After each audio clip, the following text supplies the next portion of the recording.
Hello, and welcome to another episode of Connection Alchemy. I'm your host, Emma Buggy. I'm a relationship coach, and I'm really passionate of getting down to the nitty-gritty of what's going on in relationships between people, what's behind all of those yucky places where we get stuck in connection, what's actually the gold that's behind all of that stickiness.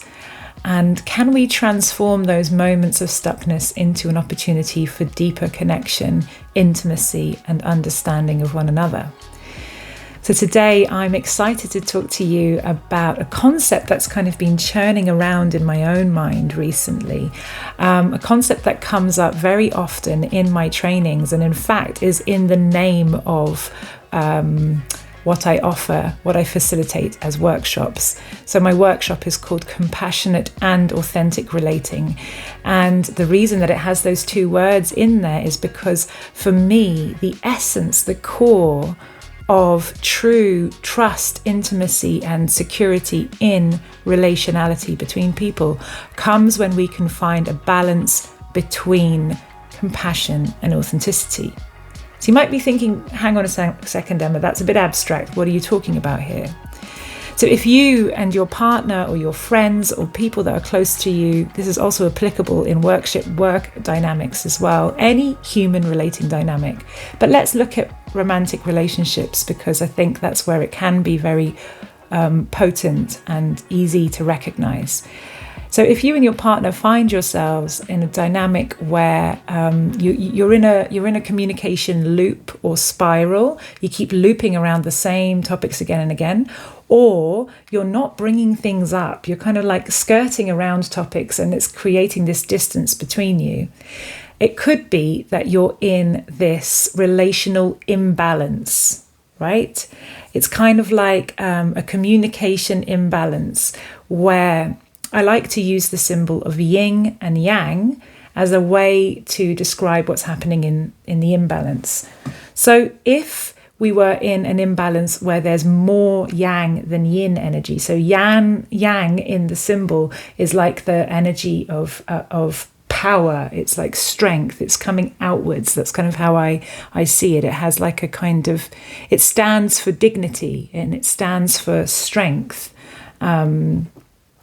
And so if there's an imbalance of yang, it might look like one person is speaking a lot more than the other, and the other person is just like going quietly into themselves. So that one person in the argument is doing all of the talking, doing all of the sharing, doing all of the expression, and the other person is just kind of like becoming a quiet, like they might go into freeze mode, or they might go into a mode of people pleasing and listening, even though internally they're screaming, "Will you just shut up and listen to me too?" So this might be a yang imbalance where one person is like authentically expressing themselves a lot and therefore not making space for the other person to be heard and understood. Whereas a yin imbalance might be where you're in a dynamic and one of the partners is just like really noticing that there's something they want to talk about, or there's something where they're uncomfortable in the relationship and they're just skirting around the topic. They're just not bringing it up. They're avoiding conflict, walking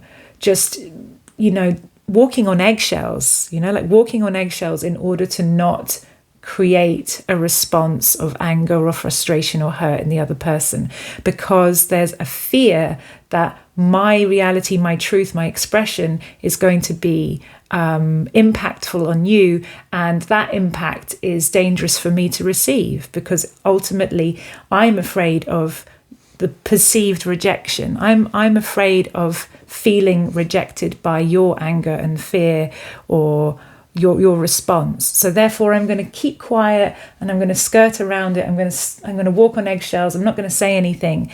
And that's like a yin imbalance, because in that I'm collapsing in towards myself.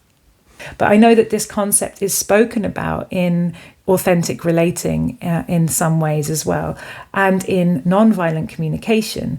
And so why I'm excited about that is because for those of you who have been listening to me already for a while now, you might know that nonviolent communication is kind of where is the wellspring from which I get a lot of my information, learning, inspiration, and it is really the foundation of what I teach in my workshops, and it's at the foundation of all of the work that I do with couples around mediating and supporting people to understand each other.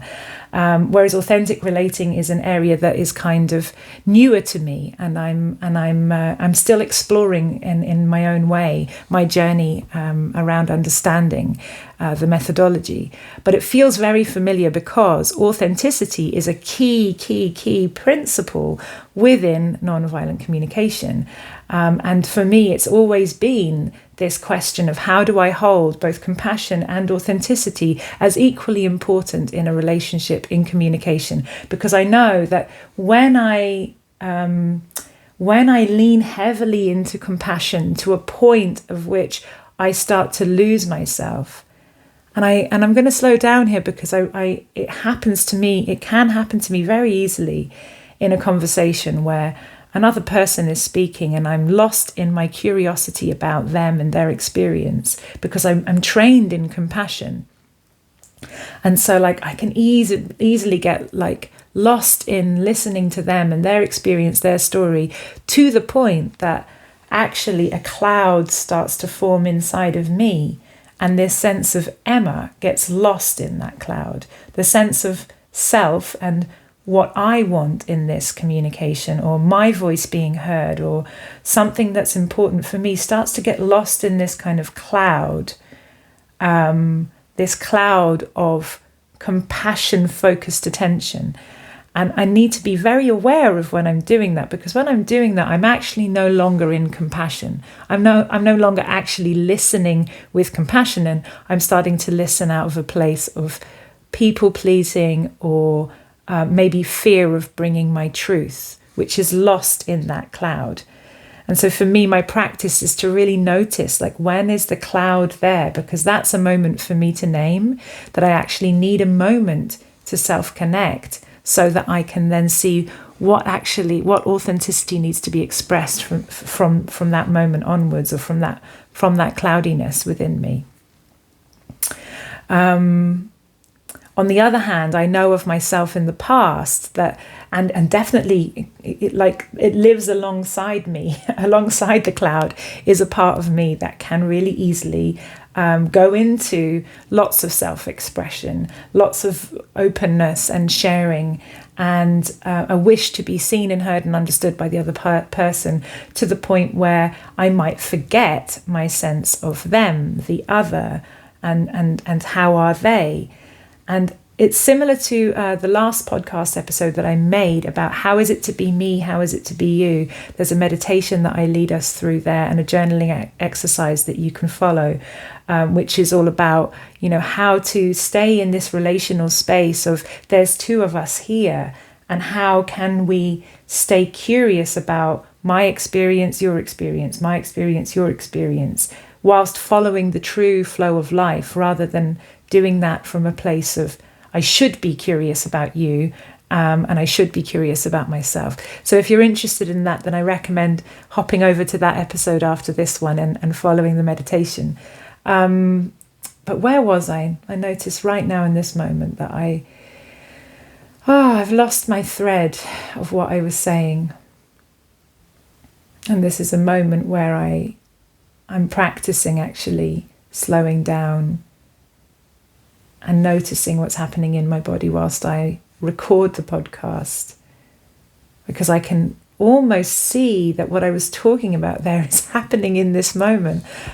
I'm losing my sense of self and eminence in this story of creating something meaningful and clear for you to listen to.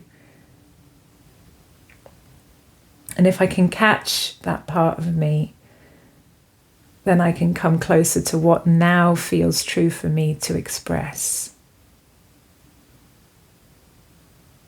Yeah, and so I'm just noticing that part of me really wants a reminder that it's okay for me to not know what to say in this moment. And for those that are watching, I close my eyes because it helps me to go inwards rather than to be outward looking at a camera, which is where the other person would be in this moment. Yeah, and just notice a real wish to press pause and do this inner work and then come back to you from a more clear space. And yet I'm trusting that there's something in staying with this discomfort of not knowing what to say next that maybe just where I want to be in relationship to you right now. Like I'm almost training myself in this moment to be okay with not knowing where I'm going next.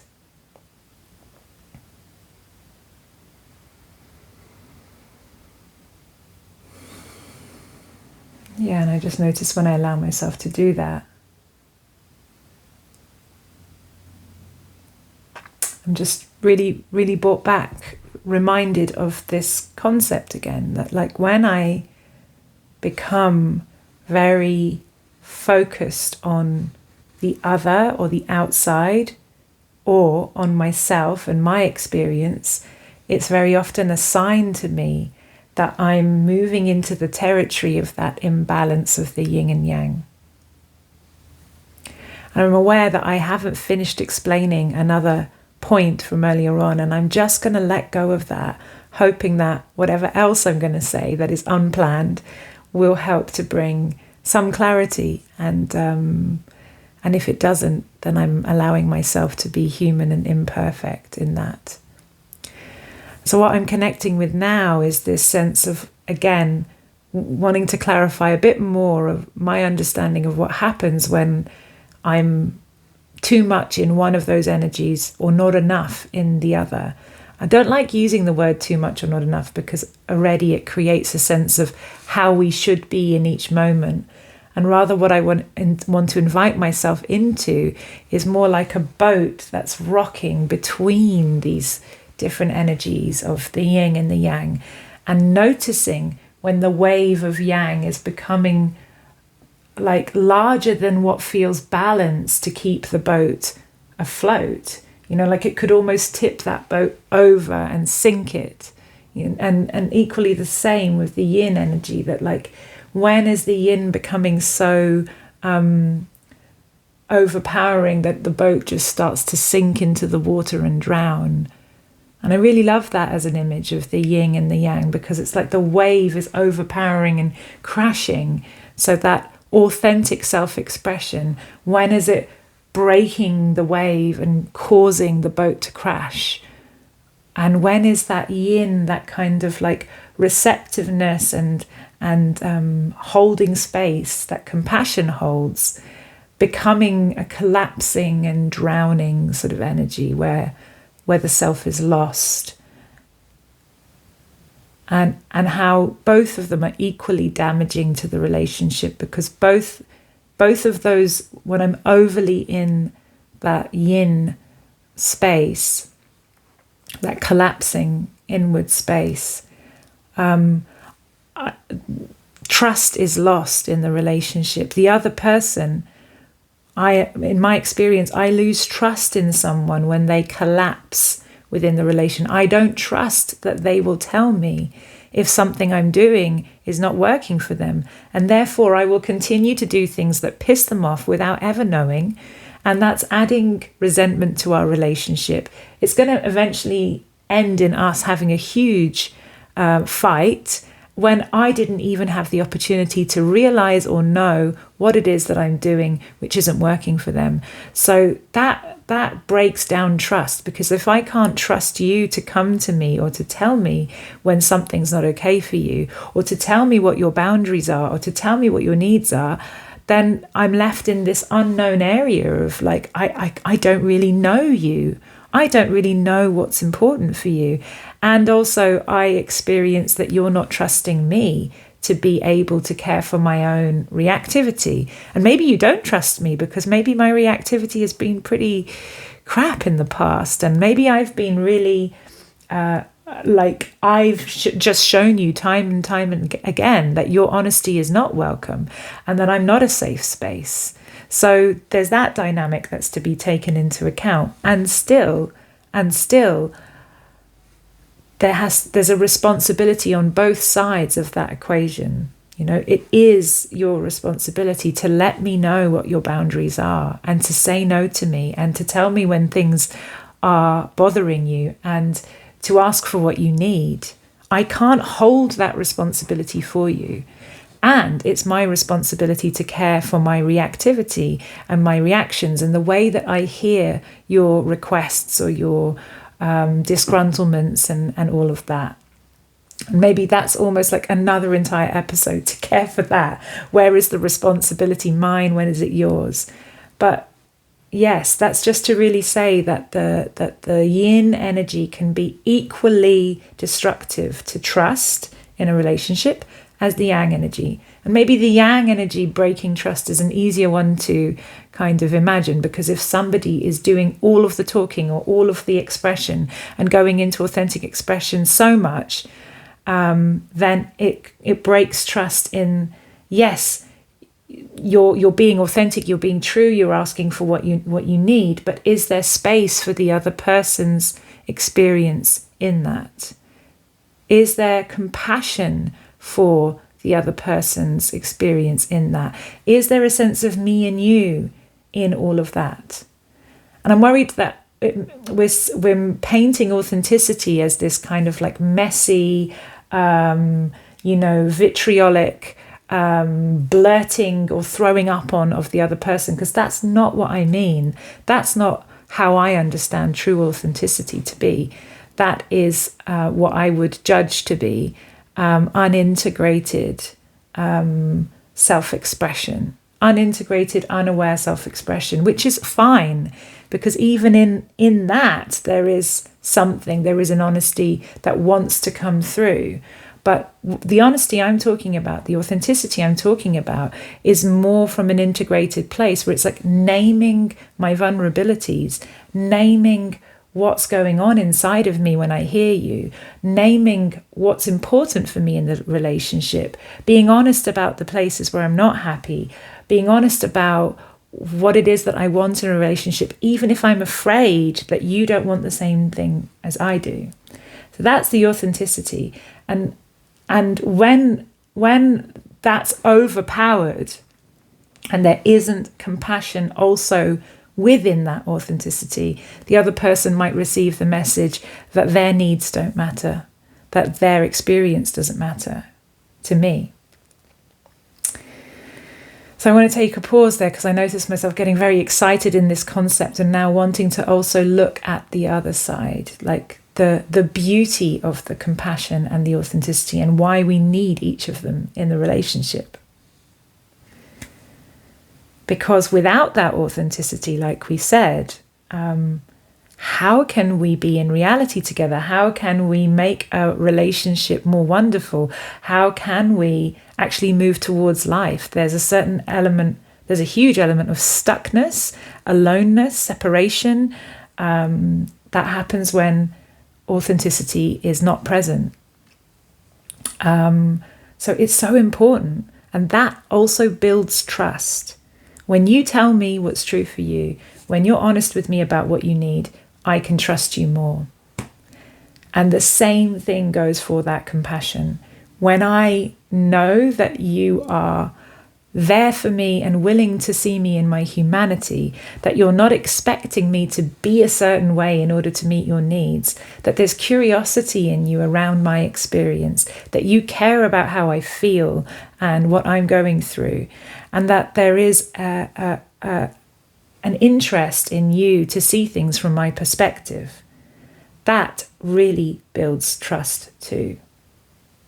And so I come to the end of this podcast with from the same place that I started with the episode, which is that like I really feel like both of these parts are absolutely dependent on one another and need each other in order to have an interdependent relationship with another person. So instead of having a codependent relationship where I need you to change, I need you to be different in order for my needs to be met, or I need you to leave me alone and I'm just going to do things my way and you do things your way. So that's like a real independence, avoidance of conflict.